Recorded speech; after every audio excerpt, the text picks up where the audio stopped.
Hi friends, welcome back to our channel. మీ దేవి జలాగ్స్కి welcome. ఇంకొక మినీ లాగ్తో మేము ముందుకైతే వచ్చేసాను. మార్నింగ్ నుంచి ఈవినింగ్ వరకు అనమాట.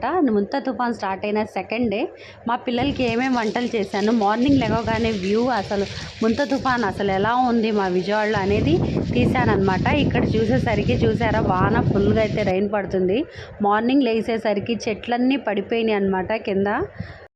మార్నింగ్ బ్రేక్ఫాస్ట్ బయట కూల్గా ఉందని చెప్పి గారెలను చికెన్ కర్రీ అయితే చేశానమాట. నైట్ అయితే బిర్యానీ అయితే తెచ్చుకున్నా, ఆ బిర్యానీ కూడా ఉంది. ఒక్కొక్కళ్ళు ఒక్కొక్క బ్రేక్ఫాస్ట్ అయితే చేశారనమాట. ఆఫ్టర్నూన్ లంచ్లోకి అయితే ఎగ్ పులుసు అనమాట. నెక్స్ట్ వచ్చేసి చాప్స్ ఫ్రై అయితే చేశాను, మటన్ ఫ్రై అనమాట. అది వచ్చేసి నెక్స్ట్ ఏమో రైస్ అయితే వండేసానమాట. అదేమో ఎగ్ ఏమో కొంచెం దీనంగా చూస్తున్నాను నేను, ఎందుకంటే అన్ని ఎగ్స్ ఏమో లోపలికి వెళ్ళిపోయినాయి, అదొక్కటి మాత్రం తేలుతుంది ఎగ్. దేనివల్ల అనేది మీరు కామెంట్ సెక్షన్లో కామెంట్ అయితే చేసేయండి.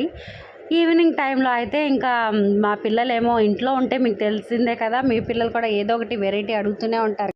ఈ రెసిపీ మా మహితానే చేయమంది. ఏంటో క్రీమీ ఎగ్ రెసిపీ అంట, ఏంటో వెరైటీ చేయమంది కదా అని చెప్పి తను చెప్తేనే నేను చేశానమాట. యూట్యూబ్లో కూడా చూపించింది ఇలా అని చెప్పి అదే చేశాను.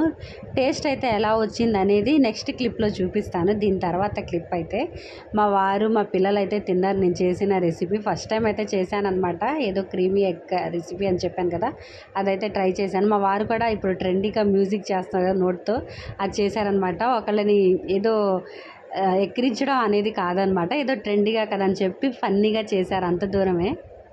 ఎలా ఉంది, బాగుందా?